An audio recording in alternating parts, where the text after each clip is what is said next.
नमस्कार, सभी दर्शकों का स्वागत है हमारे कार्यक्रम साप्ताहिकी में। इसमें आप देखते हैं सप्ताह भर की प्रमुख खबरें। बीते सप्ताह महापौर मुकेश टटवाल द्वारा महाकाल मंदिर में भगवान के साथ आराम की मुद्रा में खिंचाई गए फोटो से बवाल मच गया। हाल ही में निकाय चुनाव में बहुत कम अंतर से जीते बीजेपी के महापौर मुकेश टटवाल महाकालेश्वर मंदिर दर्शन करने गए थे। इस दौरान उन्होंने दर्शन के बाद पंडित से आशीर्वाद लेते हुए एक फोटो खिंचवाया। यही फोटो सोशल मीडिया पर वायरल हुआ। फोटो में महापौर गर्भगृह के अंदर शिवलिंग के पास जलाधारी पर हाथ रखकर बैठे हैं।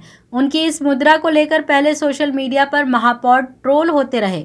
कांग्रेस की ओर से भी महापौर द्वारा मंदिर में बैठने की मुद्रा पर सवाल खड़े किए गए। कांग्रेस नेता अरुण यादव ने उज्जैन महापौर मुकेश टटवाल के फोटो को ट्वीट कर लिखा, तुम्हारी हैसियत नहीं कि राजाओं के राज आप महाकाल के दरबार में इस तरह से बैठो। फरेब से पाई उज्जैन महापौर की कुर्सी का इतना अभिमान, बाबा का रौद्र रूप तुम्हारे इस अहंकार को मिट्टी में मिला देगा महापौर जी। फोटो वायरल होते ही के मिश्रा ने भी महापौर को घेरा और लिखा कि फर्जी तरीके से चुनाव जीते, अब आस्था के प्रति भी फर्जीवाड़ा और अशोभनीय व्यवहार उजागर। यह एक धर्म के ठेकेदारों का वास्तविक चरित्र है। बाबा महाकालेश्वर के समक्ष आदर की बजाय आराम की मुद्रा में उज्जैन महापौर मुकेश टटवाल। महापौर ने माफी मांगते हुए कहा, मैंने जलाधारी पर हाथ नहीं रखा। क्या बाबा का भक्त और बच्चा होने के नाते उनकी गोद में बैठने का मेरा अधिकार नहीं? क्या मैं मुकेश टटवाल हूँ इसलिए बुरा लग रहा है? मैंने कोई गलती नहीं की, लेकिन किसी की भावना आहत हुई है तो मैं क्षमा मांगता हूँ। मुझे नहीं लगता कि वो मैंने कुछ ऐसा गुनाह करा है कि जिसमें ऐसी बात है। बाबा पे सबका अधिकार है, मेरा भी अधिकार है। अगर बाबा को मेरा हाथ स्पर्श हो गया तो उसमें कौन सा गुनाह हो गया? और अगर मेरा ये गुनाह है बाबा को स्पर्श करना, तो मैं तो चाहता हूँ बाबा उसके लिए मुझे जो भी करना चाहिए। स्पर्श करना अलग होता है और फोटो सेशन नहीं, फोटो सेशन नहीं गुरुजी। अगर आप मानते हैं कि आपने गुनाह नहीं किया है तो हर श्रद्धालुओं को फोटो सेशन की अनुमति क्यों नहीं जारी करवाते? मैं उसके लिए नहीं बोलना चाहता। मैं तो दर्शन करने गया, गुरुजी ने मुझे बिठाया और फोटो उतारा। फोटो उतारते हैं, सभी लोग उतारते हैं, ऐसा नहीं कि कोई फोटो नहीं उतारता। और अगर फिर भी अगर मेरे स्पर्श करने से, मैं मुकेश टटवाल के स्पर्श करने से अगर किसी की भावनाओं को आहत हुई हो तो मैं उसके लिए उन लोगों से क्षमा भी मांगता हूँ, क्योंकि मैं तो छोटा व्यक्ति हूँ, अनुसूचित जाति का व्यक्ति हूँ। अनुसूचित जाति की सीट से मैं महापौर बना हूँ, तो मेरे साथ तो सब चीज़ें होना ही है, मुझे पता है। लेकिन मैं बाबा महाकाल के प्रति मेरी आस्था और मेरी जो आस्था उसको कोई कम नहीं कर सकता। मैं बाबा महाकाल की सेवा और उज्जैन के प्रत्येक नागरिक की सेवा में करता रहूँगा, बहुत शिद्दत से करता रहूँगा। लगातार यात्रियों द्वारा ऑटो चालकों की शिकायतों के मद्देनजर कलेक्टर व आरटीओ ने ऑटो एसोसिएशन की बैठक बुलाकर दिए दिशा निर्देश। दरअसल धार्मिक नगरी होने के चलते उज्जैन में लगातार बाहरी यात्रियों का आगमन होता है। इसी का फायदा उठाकर ऑटो चालकों द्वारा बाहरी यात्रियों से मनमाने शुल्क वसूले जाने एवं अभद्रता करने की शिकायतों के मद्देनजर कलेक्टर आशीष सिंह व आरटीओ संतोष मालवीय द्वारा कालिदास एकेडमी स्थित संकुल हॉल में ऑटो चालकों की बैठक आहूत की गई और उन्हें दिशा निर्देश दिए गए। इस बाबत कलेक्टर आशीष सिंह ने बताया, देखिए, आज ऑटो एसोसिएशन और सभी ऑटो चालकों के साथ में एक विचार विमर्श हुआ है और 100 से अधिक ऑटो ड्राइवर्स जो हैं उनके साथ रूबरू यहाँ पर हम लोग हुए हैं और उनको बताया गया है कि किस तरीके से जब कभी कोई श्रद्धालु बाहर से आता है तो शहर के बारे में जो पहला उसका एक्सपीरियंस है, पहला अनुभव है, जो पहली तस्वीर जो मन में बनती है श्रद्धालुओं की, वो हमारे जो ऑटो चालक बंधु हैं उनके माध्यम से बनती है। इसलिए उनकी बहुत महती जिम्मेदारी है, चाहे हमारी दर्शन व्यवस्था में हो या पर्यटन के रूप में हो। इसलिए 2-3 आज यहाँ पर निर्णय लिए गए हैं। एक तो सभी को मीटर लगाने अनिवार्य होंगे। 1 महीने का समय अर्थात 10 अक्टूबर तक का समय दिया गया है और सभी ने इस पर सहमति भी व्यक्त करी है। 10 अक्टूबर के बाद अगर कोई भी बिना मीटर के चलता पाया जाएगा तो निश्चित रूप से उस पर कार्रवाई होगी। इसके साथ साथ जो एक प्रीपेड बूथ की व्यवस्था है उसको भी हम लोग 10 अक्टूबर से ही चालू करेंगे। हमारी पूरी तैयारी इसके पहले हो जाएगी और 10 अक्टूबर से उसको हम लोग लॉन्च कर देंगे, क्योंकि वो उसमें भी मीटर रहना अनिवार्य है। इसके साथ साथ इनको हम लोग एक पैम्फलेट भी देंगे जिसको आगे ऑटो के किसी विजिबल पार्ट पे लगाना अनिवार्य होगा, जिसमें उज्जैन के दूसरे जो पर्यटक स्थल हैं उनके बारे में भी कुछ जानकारी रहेगी और कुछ जो निर्देश हैं या कुछ जो महत्वपूर्ण नंबर हैं वो हमारी तरफ से जारी किए जाएंगे। इसके साथ साथ सभी श्रद्धालुओं से अच्छा व्यवहार करने के लिए और गंतव्य स्थल जहाँ तक है वहाँ तक ही छोड़ने के लिए, बीच में कहीं उससे दूर ना छोड़ने हेतु, और प्लस अधिक किराया तब तक के लिए जब तक मीटर नहीं लग जाता है तब तक ना वसूल किया जाए। ये बातें हुई हैं और सभी ने, बहुत खुशी की बात है, इस पर सहमति भी व्यक्त करी है। और निश्चित रूप से जो उज्जैन के पर्यटन में, उज्जैन की अर्थव्यवस्था में सभी ऑटो चालकों का बहुत बड़ा योगदान है, हम उसकी प्रशंसा भी करते हैं और लगातार उसमें सुधार करते हैं। गणेश उत्सव के समापन अनंत चतुर्दशी पर नगरवासियों ने रथ जगाकर निहारा झिलमिलाती झांकियों को। बड़ी संख्या में जमा हुए लोग। अनंत चतुर्दशी की रात शहर रोशन रहा। शुक्रवार को झांकियों का कारवां निकला तो सड़कों पर इन्हें देखने वालों की भीड़ लग गई। कोरोना काल के 2 वर्ष बाद बड़ी संख्या में लोग झांकी देखने पहुंचे। फ्रीगंज चामुंडा माता चौराहे पर देर शाम से ही बड़ी संख्या में लोग जमा होने लगे थे। फ्रीगंज से बाबा जय गुरुदेव की गाय बछड़े की झांकी निकाली गई। श्री चिद्दाहर गणेश मंदिर रामीनगर की झांकी में फूलों से श्रृंगारित गणेश प्रतिमा निकाली गई। रात 12 बजे चामुंडा माता चौराहा पर नगर निगम की 3 झांकियां पहुंची, जिसमें जालंधर वध, स्वच्छता से कोरोना पर विजय व गणेश प्रतिमा की झांकियां शामिल थीं। मुख्य आकर्षण का केंद्र पीएचई विभाग की झांकी रही, जो जल बचाव का संदेश दे रही थी। नगर निगम की कोरोना को लेकर झांकी और सामाजिक संस्थाओं की भगवान शिव से जुड़ी कथाओं की झांकी नजर आई। विभिन्न संगठनों द्वारा विराजित भगवान गणेश की भव्य प्रतिमाएं भी विसर्जन चल समारोह में आकर्षण का केंद्र रही। कठिनाई होती थी, इस समस्या को दूर करने के लिए जिला प्रशासन और उज्जैन स्मार्ट सिटी के सहयोग से इस कार्य को प्राथमिकता से लिया गया।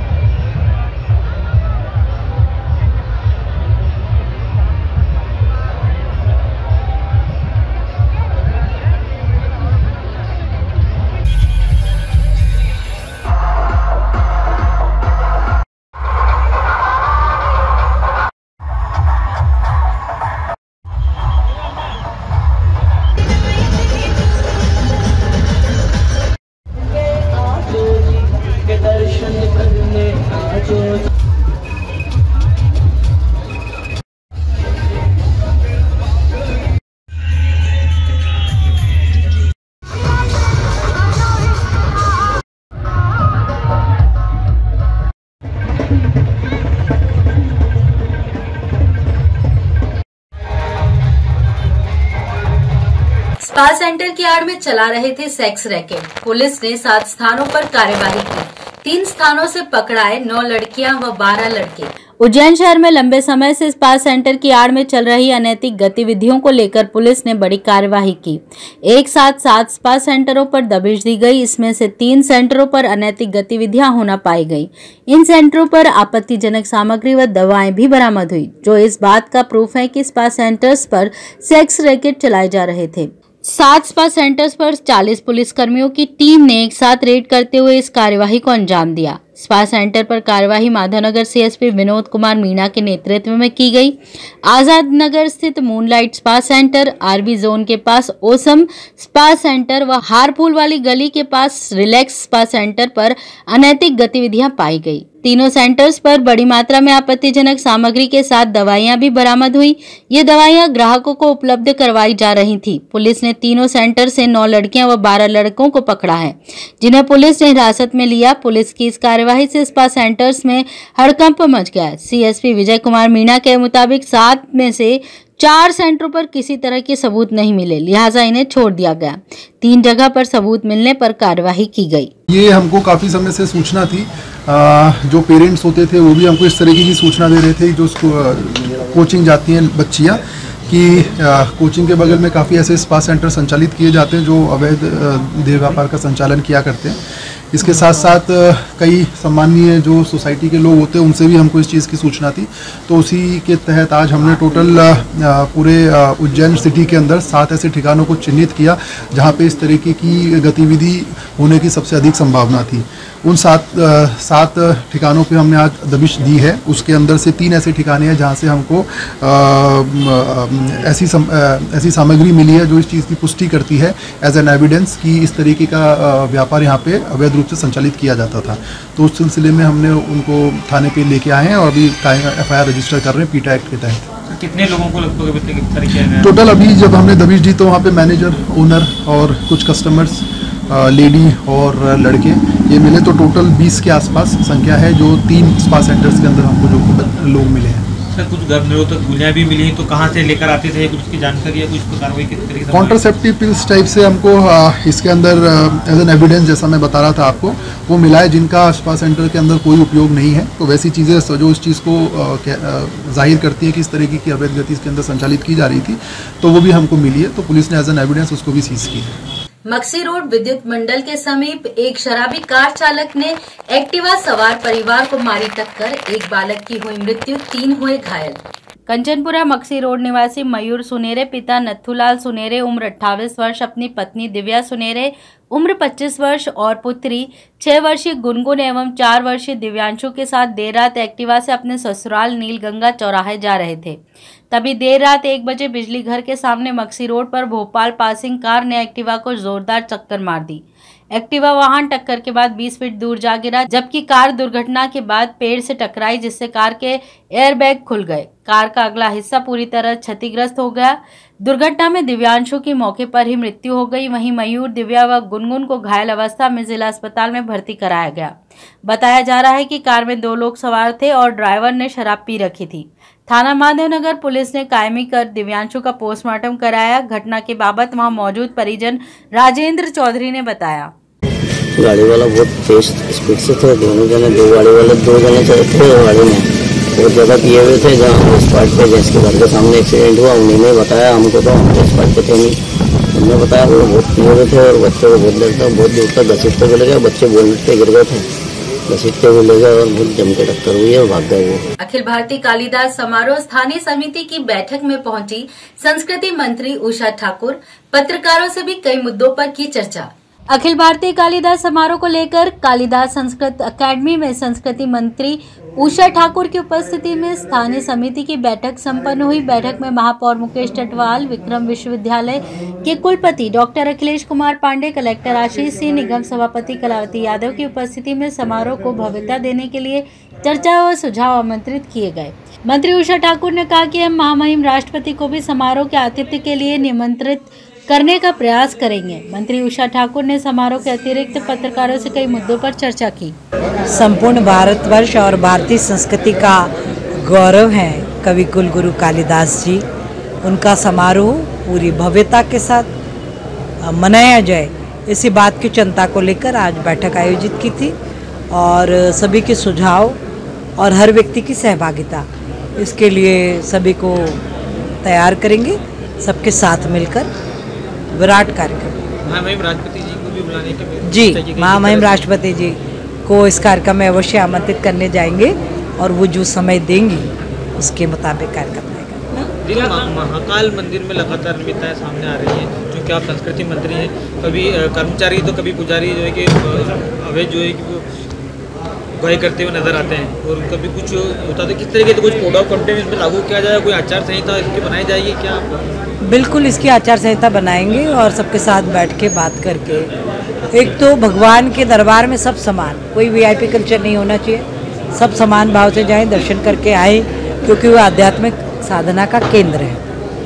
लगातार जो है महाकाल मंदिर को प्रयोगशाला बनाया जा रहा है, नए नए प्रयोग लगातार किए जा रहे हैं, लेकिन कुछ भी इसमें सफल होता हुआ नजर नहीं आ रहा और प्रतिष्ठा धूमिल लगातार हो। क्या आप कहेंगे इसमें कुछ ठोस कदम? प्रतिष्ठा तो धूमिल हो ही नहीं सकती, और जो प्रयोग भी हो रहे हैं, नवाचार भी कर रहे हैं, तो इसीलिए कर रहे हैं कि अच्छी व्यवस्था, वातावरण अच्छा है, और जो कमियां सामने आ रही है उनको जड़मूल से दूर करेंगे। पिछले दिनों आपने गरबा पांडा को लेकर बयान दिया था, किस तरीके से उसमें कार्य किया जा रहा है, आगे क्या आप? जी बस उसमें आग्रह इतना ही है कि जो भी गरबा पांडाल में आए वो अपना परिचय पत्र साथ लेकर आए, अपनी पहचान को छुपा कर ना आए।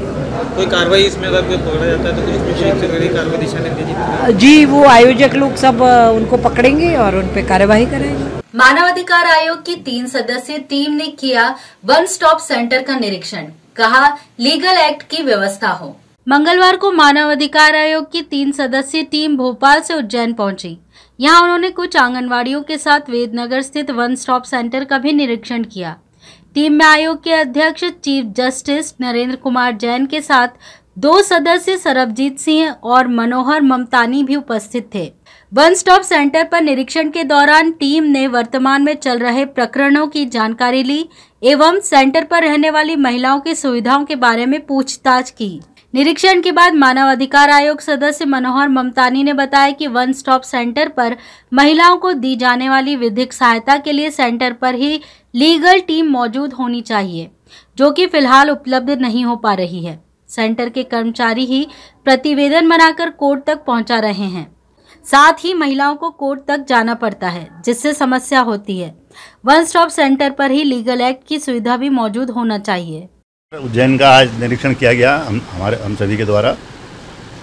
जो प्राथमिक सुविधाएं उपलब्ध होनी चाहिए वन स्टॉप सेंटर पर, वे सभी उपलब्ध होना बताया गया, लेकिन विधिक सहायता के लिए जो पैनल नियुक्त है अभिभाषक गण का, वो शायद यहाँ संभवतः नहीं आ पा रहे हैं। और यहाँ जो भी स्टाफ है वही DIR बना के वहाँ ले जाती हैं और महिला को वहाँ जाना पड़ता है। जबकि जो स्कीम बनाई गई है उसमें सारी सुविधाएं इसी सेंटर पर उपलब्ध होना आवश्यक है, और उसी का ये उद्देश्य है कि भाई सबको, महिला को, जो पीड़ित महिला को है, एक ही स्थान पर हर जो भी उसकी सहायता हो वो यहीं मिल सके। तो उसमें थोड़ी कमी आ रही है। दूसरा, लीगल एड जो मिलनी चाहिए वो लीगल एड की सारी चीज़ें यहीं मिलनी चाहिए, तो वो यहाँ शुरू हो जाए तो ज़्यादा बेहतर है, क्योंकि अगर यहाँ से ये कोर्ट जाएंगी तो कोर्ट जाने आने में समय लगना संभव है। वहाँ अपनी व्यवस्था होती है सभी की।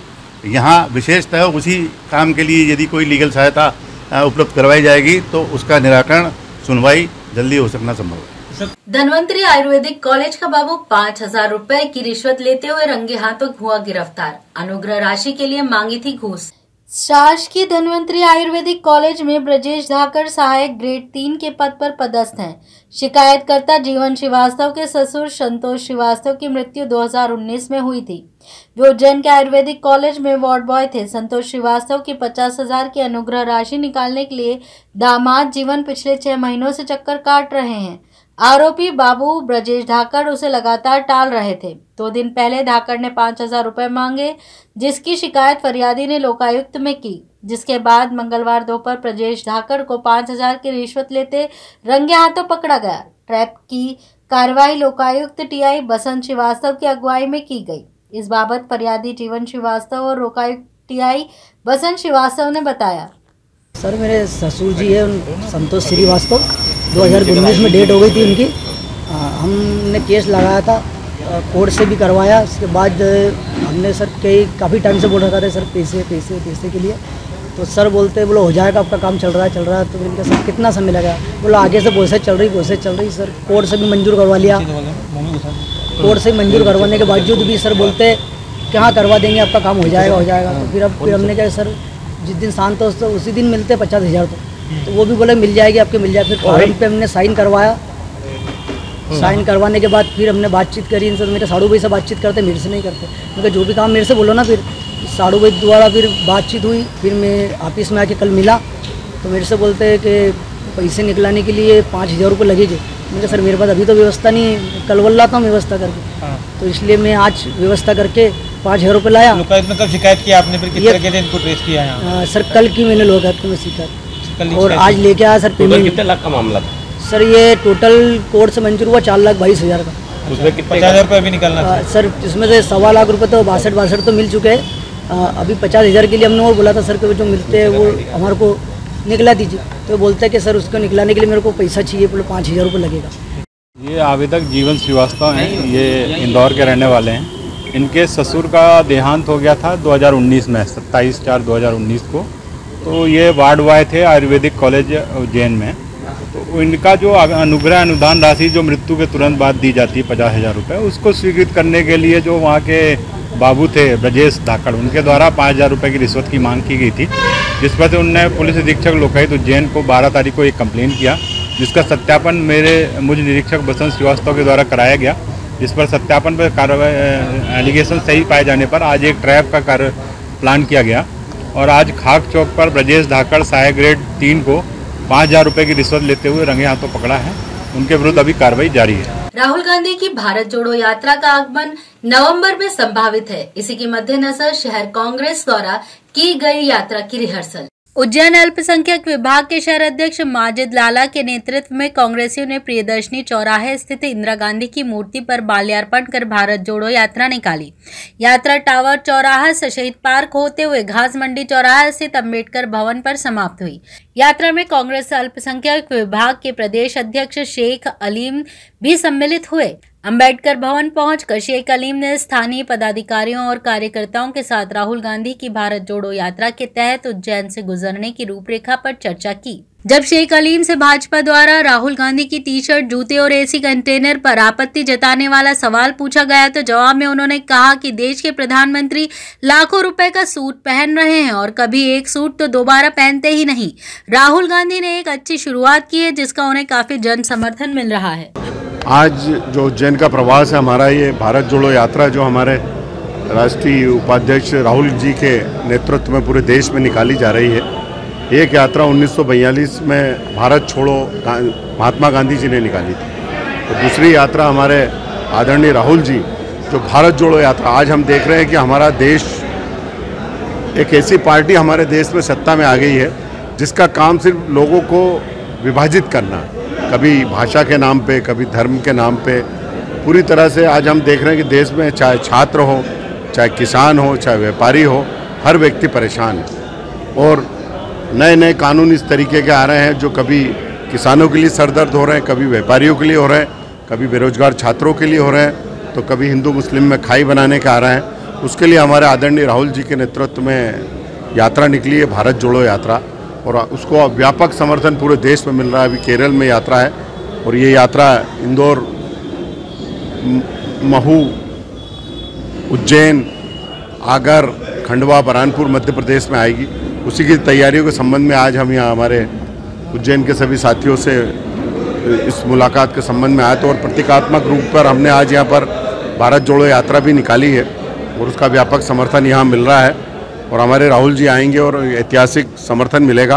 और ये देश में जो बिखराव की स्थिति भारतीय जनता पार्टी ने सत्ता में आने के बाद करी है, इस यात्रा के बाद लोगों में आपको एक अलग ही उत्साह और भारत में एक नया उत्साह, लोगों में आपसी प्रेम सद्भाव दिखेगा। तो ये थी सप्ताह भर की प्रमुख खबरें। साप्ताहिकी के अगले अंक में शनिवार को फिर मिलेंगे। नमस्कार।